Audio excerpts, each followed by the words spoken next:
Hello, everyone. It's Saturday, time for the Masterclass. We are now going deeper into the last phase. How do we design productive failure? I'm so happy you are all consciously working on designing your productive failure experiments, and some wonderful submissions have come. But of all the submission, the one we saw last week, I think is perhaps the most promising one. So thank you all for what you're trying to do in your way. Before we begin the session, I have some news to share that Gurdeep has established contact with Dr. Manu Kapoor, and she's working on contributing to the India edition of Productive Failure coming out in October this year. Productive Failure will be available in Indian rupees in India edition. So far, we were using the imported work, but I'm sure many of you found it good and the book is useful. Before I start reading chapter 6, I would like to ask Gurdeep to share in a minute as to how she got involved in this exercise of reading Productive Failure and how she feels as being the ambassador of Teachers Academy, all set to assemble our Productive Failure experiment. Over to you, Gurdeep. Yes, sir. Good evening, sir. Am I audible, sir? Very much indeed. Yeah. Do you have a camera? If you can put that on, it'll be nice. Just a second. Give me a second, sir. Yeah. So you all should eagerly look forward to the book Productive Failure being released in India on 15th October, as early as that. Over to you, Gurdeep. Yeah, so working on the document, had a word with Manu Kapoor day before yesterday, and we are trying to include all the reflections that are shared by the teachers in this document. And yesterday only, when I was looking at all the reflections, so this is like very wonderful to see the reflections, the kind of experiments that teachers are doing in their classrooms. Amazing work done by the teachers. So in a master class, I think everyone is learning. We all are learning, and we all are learning together. That is the best part. Thank you. It's all about trust and relationship. I say that night and day. And I humbly bow down. You trusted us. And I'm sure as our relationships get strengthened, you will go stronger to your classroom. Let us now see how the assembly phase of productive failure starts. We are on chapter 6, page 139. Assembly. Niji was a smart and motivated boy. From early on, he was driven to succeed, especially since he bore the weight of familial responsibilities after his father's untimely passing. Happens to many of us. This sense of responsibility drove him to study and work hard, do well in his exams, graduate as the top student in his high school back in Malaysia, and win a prestigious scholarship for undergraduate studies in engineering in Singapore. However, upon entering university, overconfidence and the allure of hostel life led Niji astray. He neglected his studies, focusing instead on friendships, fun, and frolic. We see that so often. Not surprisingly, his academics suffered and he failed 5 out of 8 subjects in his first year, including the dreaded mathematics. As a result, his struggle with mathematics continued into the second year, where he failed the subject again, jeopardizing his academic future. With only one more chance to retake the paper, he faced the grim prospect of being expelled from university. Fear and anxiety set in. He knew he had to find a way to pass the dreadful subject. Distraught and alone, he did not know what to do or whom to turn to. Once a star high school student, now facing humiliating failure. With luck, he found help from an unlikely source, a new friend, a freshman, who was good at two things: soccer and mathematics. Two things that do not always go together. This freshman had himself only just started his first year of engineering studies, but he was willing to help Niji with second year mathematics. You people remember Dr. Manu Kapoor, mathematics and soccer? Here's another story. They had 2 months to go through the entire second year mathematics curriculum.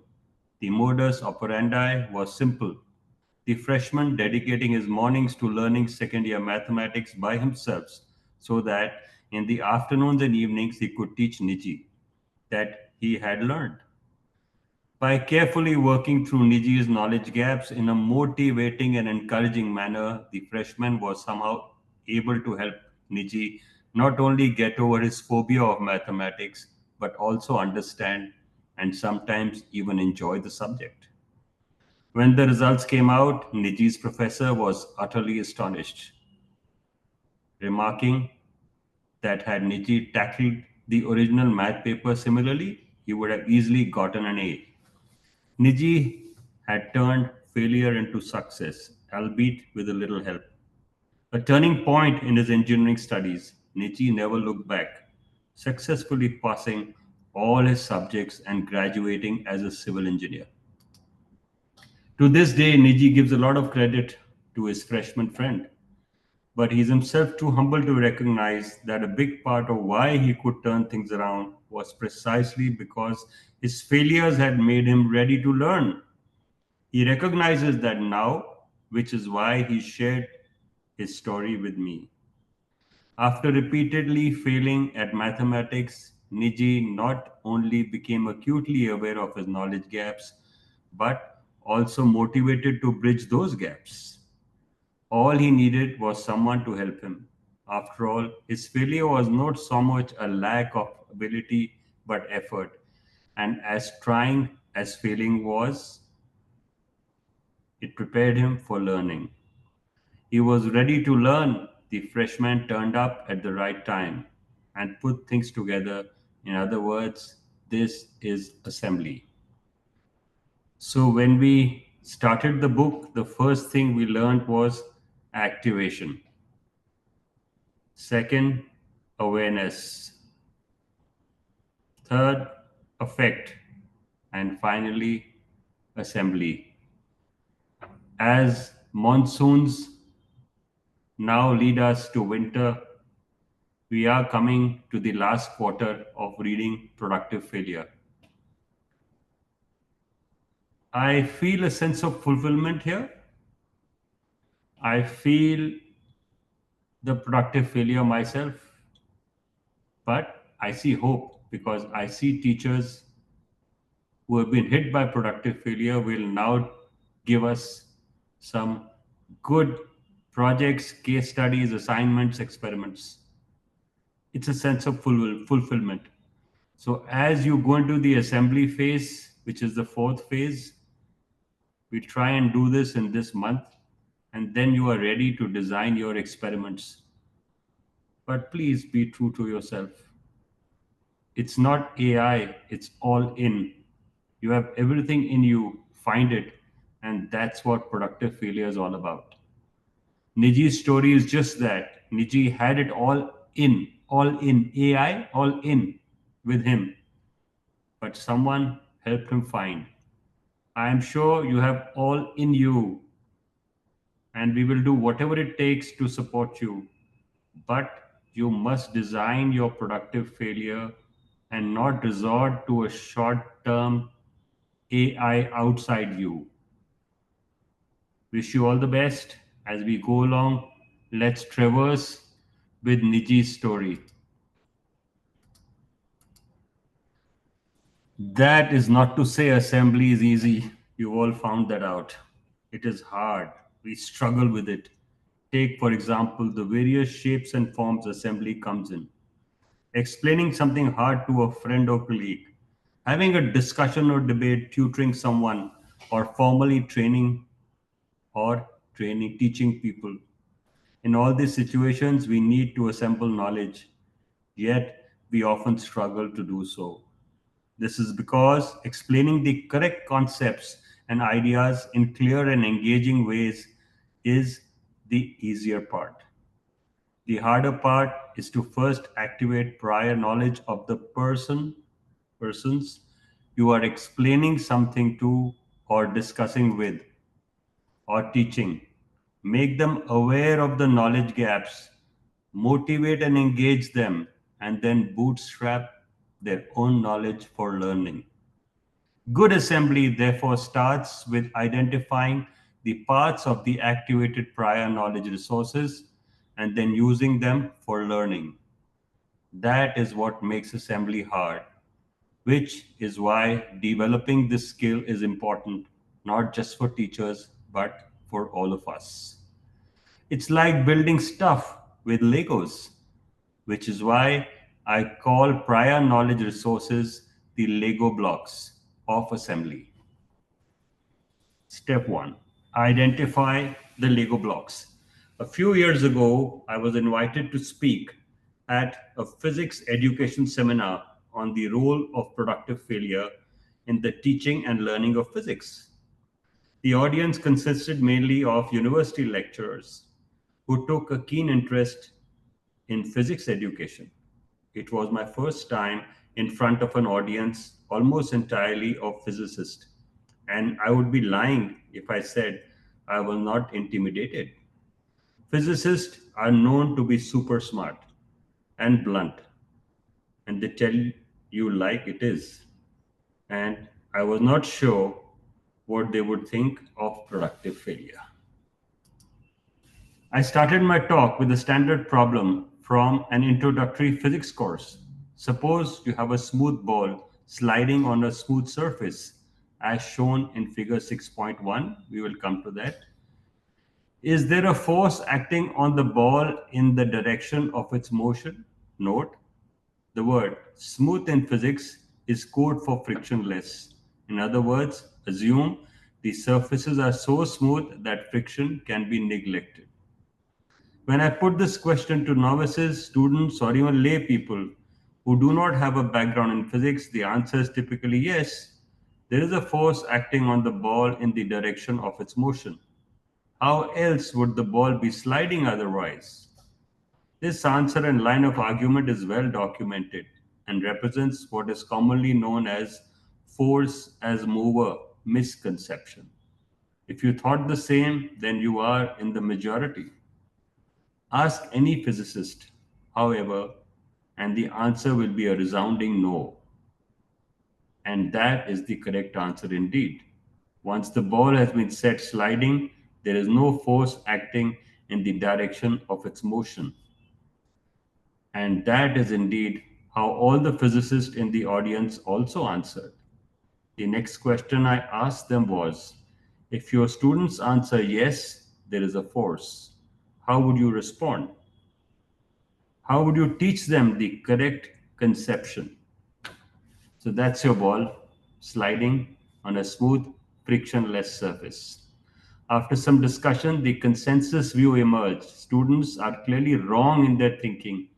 They should be explicitly corrected.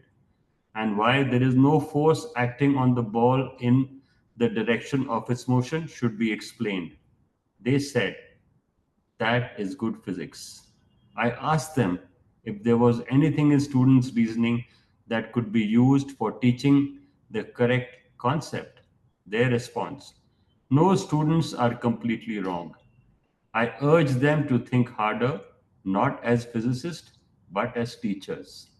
That perhaps there was something in the students' reasoning that could be a resource, a useful resource for learning. Again, the response was no. The physics here was simple. They argued, and students were completely wrong. I then asked them to consider following possibility. What if instead of telling students they were completely wrong, we tell them the following? Your intuition is correct in the sense that there is indeed something the ball has in the direction of its motion.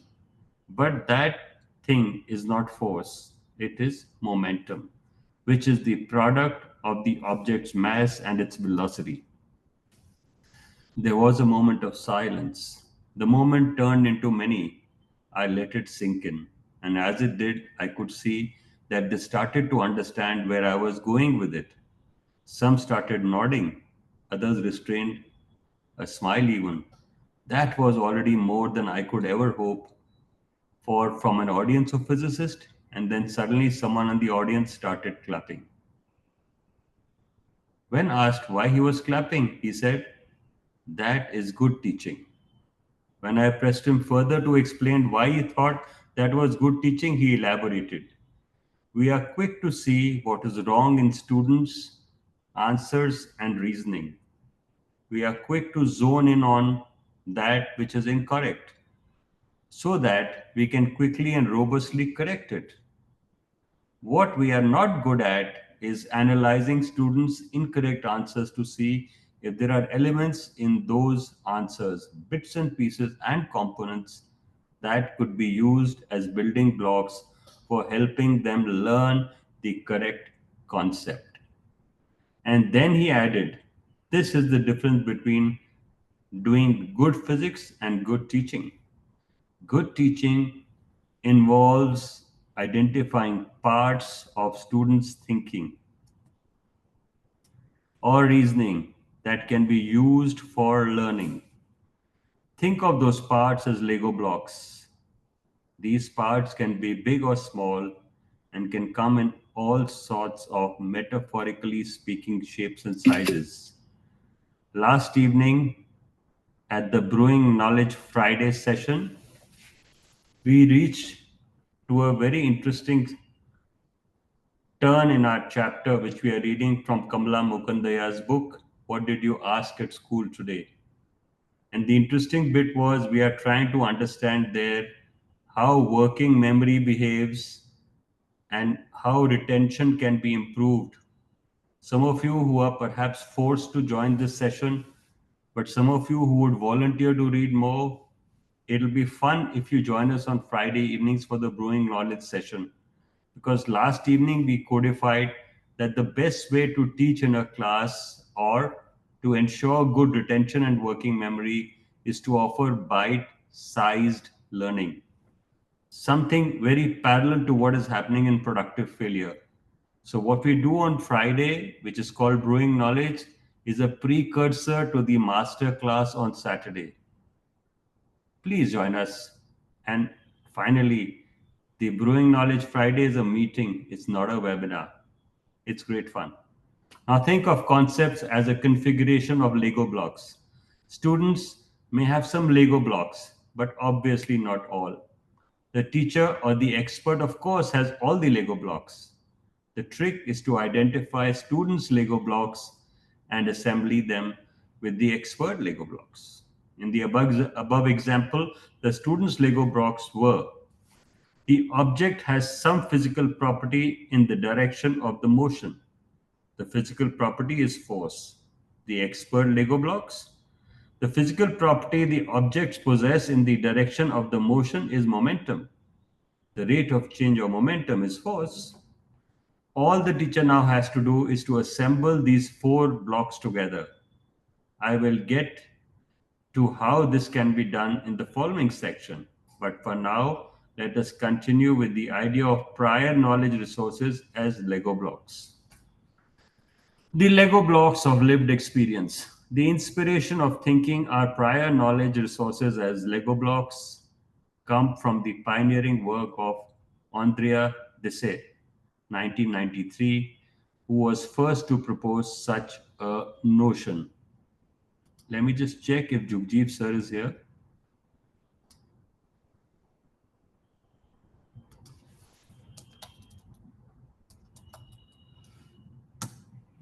Okay, we don't have Jugjeev sir here today.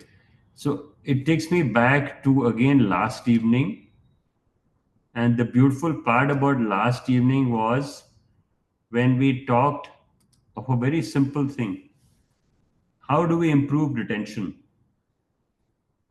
And we also talked of memory which is stored deep and memory which you bring to your desktop.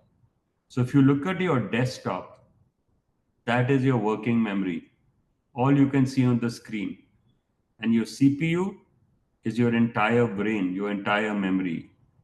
The inspiration for thinking of our prior knowledge resources as Lego blocks come from the pioneering work of Andrea Disse.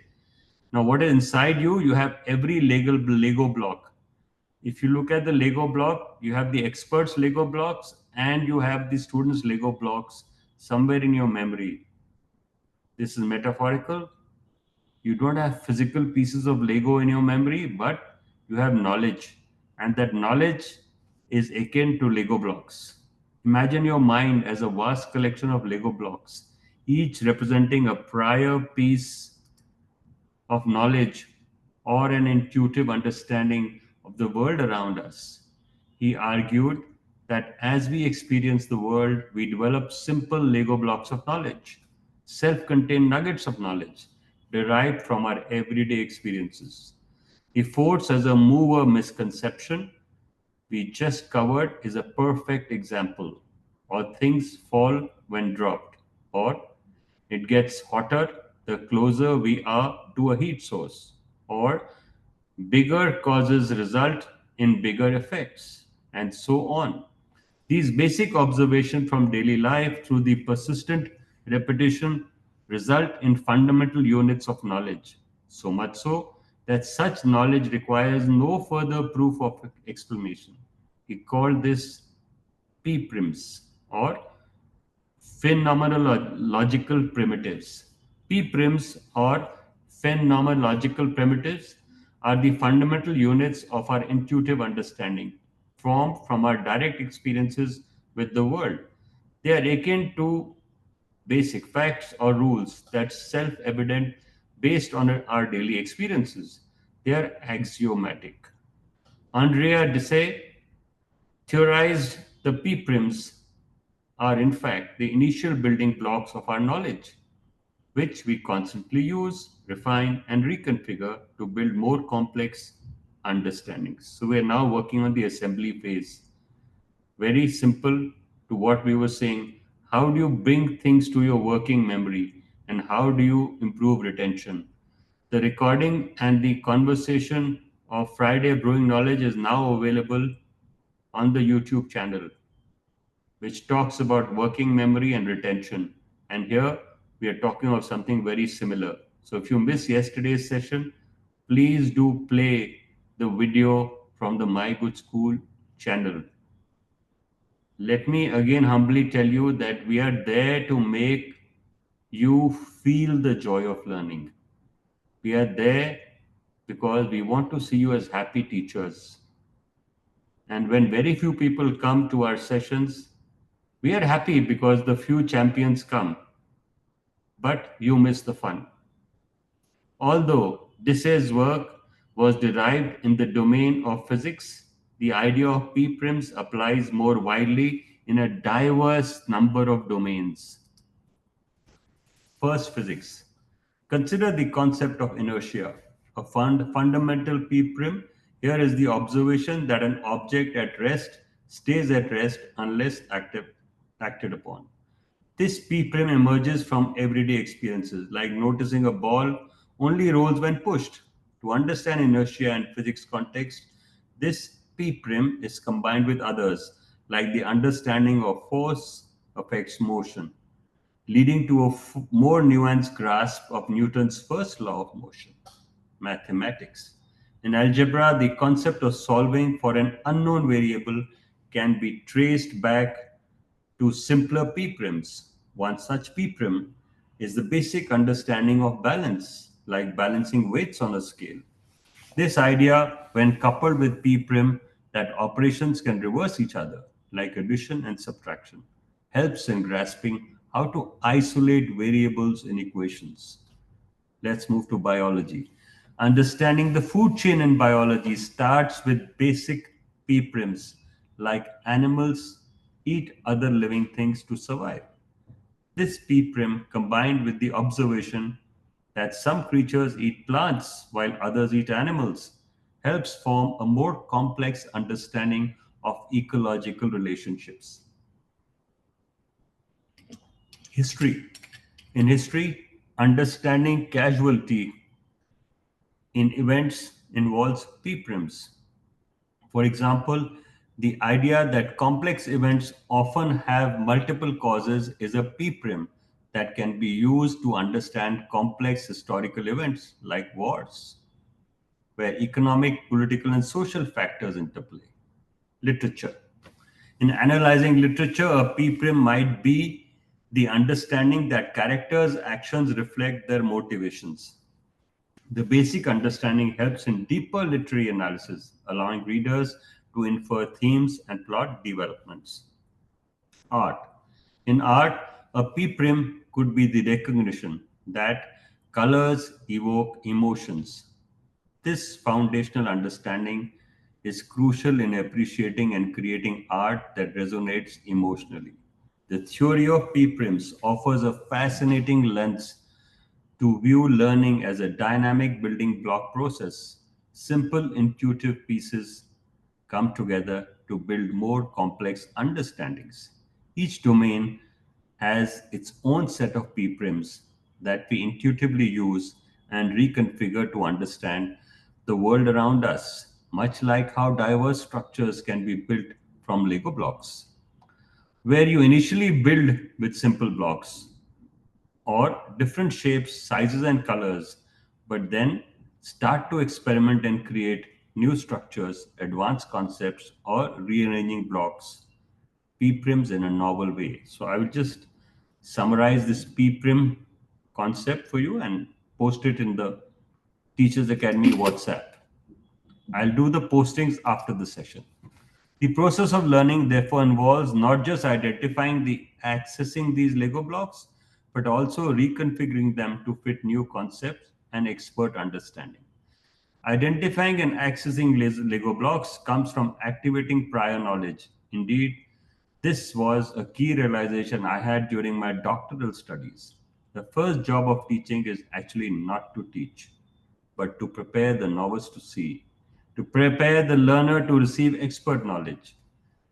And failure based activation is remarkably good at identifying and accessing these Lego blocks of knowledge. And only after the assembly can assembly take place where the Lego blocks can be reconfigured, combined, and recombined with expert knowledge to achieve deeper, more comprehensive understandings. We are now ready to see how we can assemble. Let's see what we can grab from here. The first job of teaching. This is interesting. So we'll grab this from here. I'll keep a note of this content here. Let's now assemble the Lego blocks. Let us return to the physics example earlier in this chapter. Recall that in that example, the students' Lego blocks were the object had some physical property in the direction of the motion. The physical property is force, and the experts' Lego blocks were the physical property the object possesses in the direction of the motion is momentum. The rate of change of momentum is force. How do we assemble these Lego blocks together? One way an expert teacher may assemble for their students is as follows. Yes, your intuition is correct in the sense that the object does have a physical property in the direction of the motion, which is Lego block 1. However, whereas you thought this physical property is force, which is your Lego block 2, it is in fact a related property called momentum, Lego block 3. What you intuitively thought of as a force is actually momentum. Now the object has momentum, which on a frictionless surface will not change. That is, the object could continue to slide without losing speed. Given that force is the rate of change of momentum, Lego block 4, and momentum is not changing, the rate of change of momentum is therefore zero. That is, there is actually no force on the object in the direction of its motion. Such assembly is not easy. What is easy is to dismiss students' answers and explanations as abjectly incorrect, which we do so often. What is easy is to explain the correct concepts and explanations, but this is not teaching at its finest. For that, one needs to develop the skill set to first resist the impulse to dismiss students' explanations as wrong and instead to mine them for Lego blocks and then figure out a way to use these Lego blocks together with expert knowledge to help students build deep knowledge and understandings. This is precisely what productive failure, such a powerful learning method. When designed well, it activates the Lego blocks, making them visible to both the learners and the teachers. To see this more tangibly, let me return to the mathematics class on the concept of standard deviation in chapter 2. Recall the basketball player's problem in figure 2.1. Also, recall the kinds of solutions students typically generate to solve the problem. Before proceeding further, it would be good to revisit the description of these solutions so that the assembly can make sense. I think we have done that, and if you remember, it was, let's see, we have come here, yeah. So if you go to chapter 2, let me see if we reach there. So in chapter 2, we had two groups. Let us start with the little experiment. So here we give those toys with instruction and toys without instructions. That is what we did in chapter 2. And similarly, what we did in the other example, let me just get to you to the other example, which is about the basketball game, if you remember, where we talked of how the standard deviation was explained. I'm sure you'll remember there was who was more consistent, and that's exactly what we were trying to explain. So do flip back and try and pick up this content from there, and you will find that this, what we are doing now at the assembly phase, you need to rewind a little. And this is what we have to do every day in a classroom. Every time you go to a classroom, you have to rewind. And in a master class, also when we start, we do rewind. We mention where we are and where we go, which is all part of assembling the Lego blocks. If, however, you already remember the problem and the various solutions, then you would recall that students typically generated totals, averages, range, graphs, and varied calculations of game to game changes. While all the solutions are highly intuitive, they are either incorrect. Example, total, averages, range, or best, suboptimal, graphs, range, game to game changes. None of these solutions are correct from a canonical standpoint, which is calculated using the formula for standard deviation, the targeted concept of the lesson. But these solutions are perfect for mining for Lego blocks. Here is a list of Lego blocks that one can easily find in student solutions. All data points can be used, calculate the total, calculate the average. Fluctuation in the points are something to do with consistency. There is something about differences between data points, example range, game to game differences, that tells us about fluctuations. Positive and negative fluctuations should not cancel each other.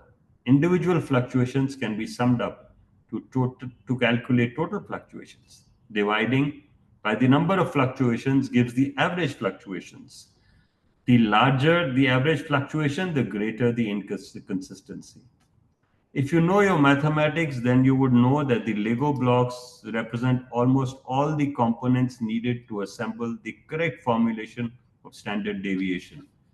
And if you do not know the concepts or have forgotten it, then let us assemble it step by step using the 9 Lego blocks. My goal here is to merely give you the gist of the process of assembling the Lego blocks 1 to 9. The mathematics itself does not matter much. I first describe each step and then show the accompanying mathematical formulae. The first step is indeed to use Lego blocks 1 to 3 to calculate the mean. So we had Amy and Ben, if you remember. Amy's total turned out to be 126. Ben's total turned out to be 126. Amy's mean is 14. Ben's mean is 14. Lego block 4 is insightful when we need to calculate fluctuations. Lego block 5 attempts at some ways of calculating these fluctuations, but not the canonical way, which is to calculate fluctuations as the difference between each point and the mean. So instead of calculating game to game differences, all one needs to calculate is the difference between the points in each game and the mean.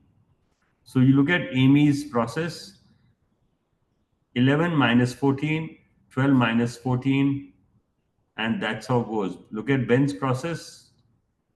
Mean is 14, so they're minus. Block 6 is critical one.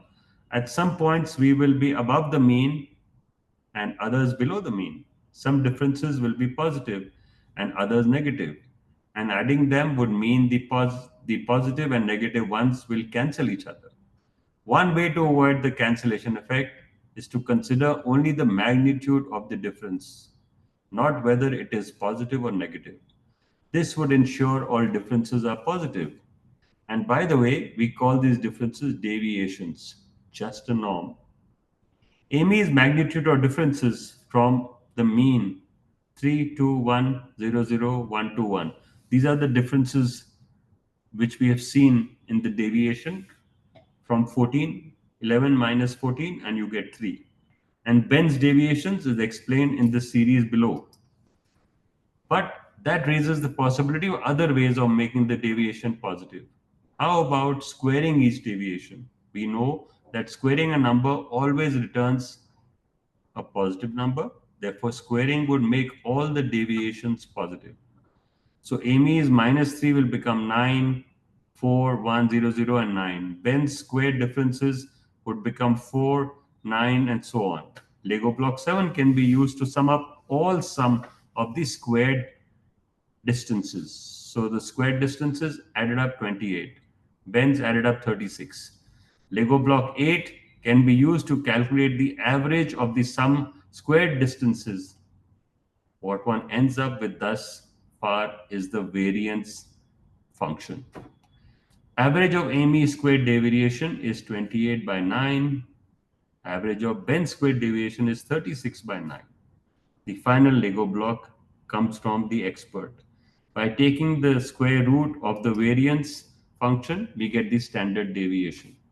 Square rooting somewhat reverses the squaring of the distances and brings the final measure in the same units as the data points. Amy's standard deviation works out 1.6. Ben's squared deviation works out 2. Lego block 9 closes the assembly.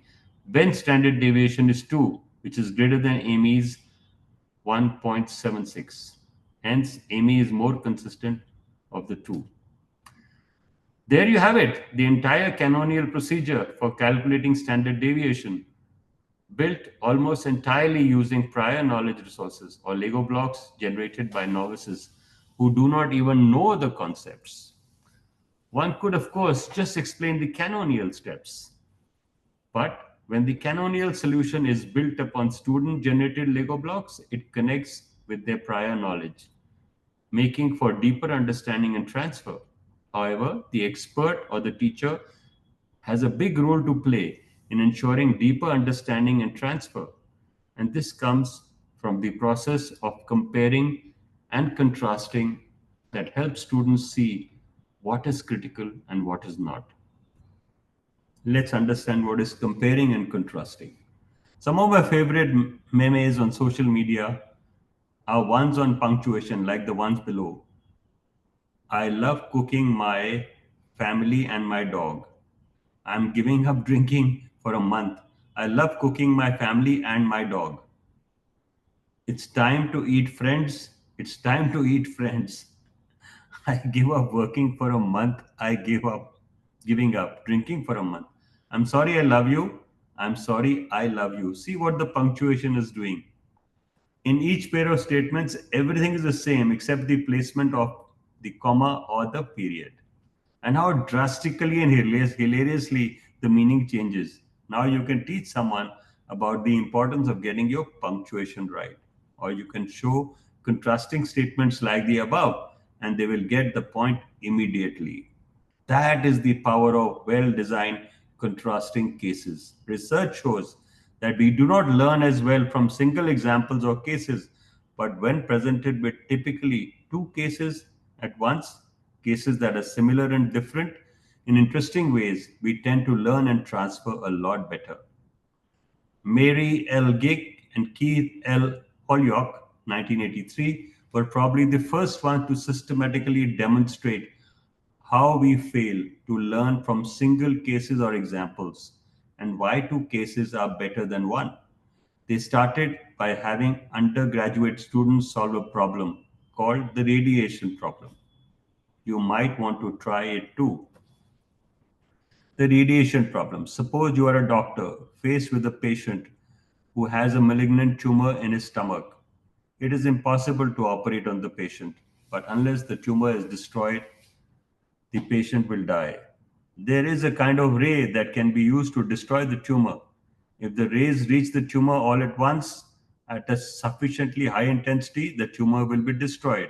Unfortunately, at this intensity, the healthy tissues that the rays pass through on the way to the tumor will also be destroyed. At lower intensities, the rays are harmless to healthy tissues, but they will not affect the tumor either. What type of procedure might be used to destroy the tumor with the rays and at the same time avoid destroying the healthy tissues? In several of their experiments, the base rate of solving the radiation problem was about 10%. That is, 1 in 10 undergraduate students were able to produce the most effective solution to the problem. 1 in 10, meaning that the problem is quite a challenging one to solve. Gick and Holyoke thought of helping students by giving them an analogous case and its solution in the form of a story. Therefore, prior to solving the radiation problem, they had students read a story, The General, about a military general who wanted to overthrow a dictator. Students were told they would be asked to recall the story after reading it, but they were not prompted to use the story for solving the radiation problem. I'm going to Rajni Dhondial's example. I'm sure you will now connect that better. The general. A small country was ruled from a strong fortress by a dictator. The fortress was situated in the middle of the country, surrounded by farms and villages. Many roads led to the fortress through the countryside. A rebel general vowed to capture the fortress. The general knew that an attack by his army would capture the fortress. He gathered his army at the head of one of the roads, ready to launch a full scale direct attack. However, the general then learned that the dictator had planted mines on each of the roads. The mines were set so that the small bodies of men could pass over them safely, since the dictator needed to move his troops and workers to and from the fortress. However, any large force would detonate the mines. Not only would this blow up the road, but it would also destroy many neighboring villages. It therefore seemed impossible to capture the fortress. However, the general devised a simple plan. He divided his army into small groups and dispatched each group to the head of a different road. When all were ready to give the signal, and each group marched down a different road, each group continued down its road to the fortress so that the entire army arrived at the fortress at the same time. In this way, the general captured the fortress and overthrew the dictator. You can probably make the connection between the story and the radiation. They share the same underlying principle.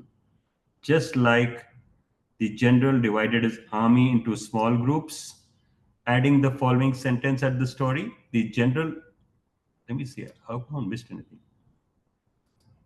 Yeah, you can probably make the distinction between the story and the radiation problem.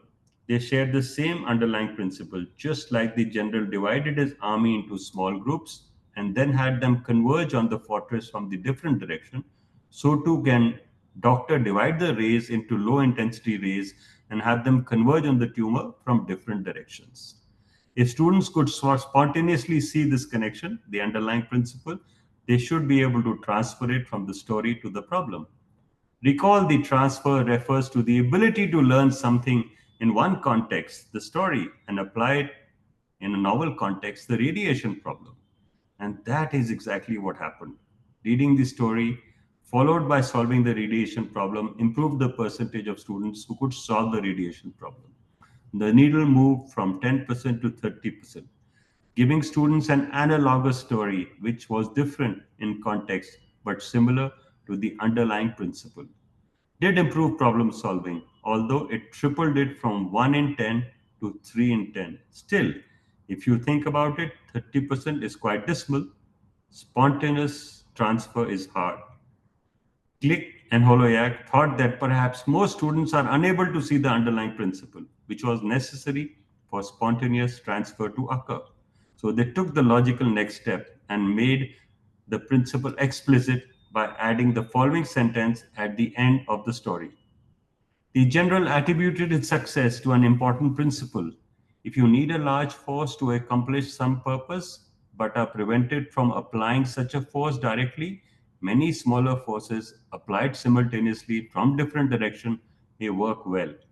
This is a very interesting way for us to do things. Bit by bit, byte by byte, 360. That's how your effort has to go. Surely, now students would be able to see the underlying principle and transfer it to solve the radiation problem. After all, making the principle explicit is almost like giving away the solution. Clearly, this ought to work. What did they find? Disappointment. The needle did not budge, not a bit. Making the principle explicit did not significantly improve the solution rate. The needle stayed at 30%, explicitly stating the principle had no effect. This must be shocking, and if not, at least surprising. After all, much of direct instruction proceeds from along a similar manner. Give students worked examples and clearly explain the underlying principles and explanations, and then have them solve problems. You do that every day. As intuitive as this method sounds, it is unfortunate that we are unable to spontaneously abstract the general principle from one example, even it is stated explicitly for us. That's the pause for the day. Let me create your bookmark. That's your bookmark. I shall add all these shots in your WhatsApp in the next moment. We are happy today. It's Janamashtami. I'm glad you people made it and we had a reasonable number of people turn up. Thank you so much. Siddharth, Simran, Gurpreet, Manisha, Kajal, Seher, Nishika, Bhavna, Gargi, Ashwini, Infinix X6720B, Aisha, Yogesh, Khushbu, Palak, Swati, Ria, Avneet, Gurprem Kapoor, thank you. You came in, and I'm sure you will involve your schools in a greater way. Thank you as a trustee for walking into the productive masterclass. Avinash, Nijar, Faizan, Priyanka, Divya, Ashok, Palak, Gurpreet Kaur, Anita, Videhi, Martin, thank you. Superba, love you here. Aprajita, Sonika, Kunal, Rajpurohit, boss, you are also becoming master. Rajesh, Raksha, Anushri, Devika, Shalu, Alka, Amit, Mohammed, Miss Munmun Barik, thank you. Ashwarya Tripathi, Shivangi, Devika, Neha, Kritika, Divya, Annie, Arun, Manika, Manisha, and Gurdeep, we love you. That's all for today. Gurdeep, you want to add something before we close? No, no, sir, you thanked everyone, all the participants today. I just thought maybe a nice way to hear your name will encourage more people to Yes. come. See, that was my productive failure experiment. Yeah, So you can add that to your technology that after the class, acknowledge everyone. yeah, Thank sure. you, everyone. It's been a wonderful master class. We see you next on Saturday, 23rd of August. And I'm hoping we will complete assembly in the month of August. We want you to get enough time to submit your research and your productive failure before Christmas this year. We want you to celebrate a Merry Christmas for having gone through productive failure. Thank you. Bye bye and have a great evening. Yes, do go for the Janmashtami, and you have done great service to Lord Krishna by turning up here on Janmashtami. Why? Because you are using Lego blocks to create your Janmashtami even better. All the best. Thank you. Thank Thank you. you.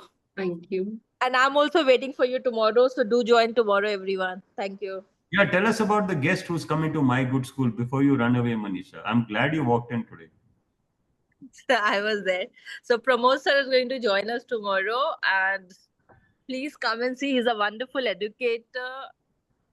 And he's going to share his life journey with all of us. So I don't want to speak beforehand. So please come and join and see for yourself what a marvelous and wonderful person he is. With Pramod Sharma is a legend in learning and school leadership in India.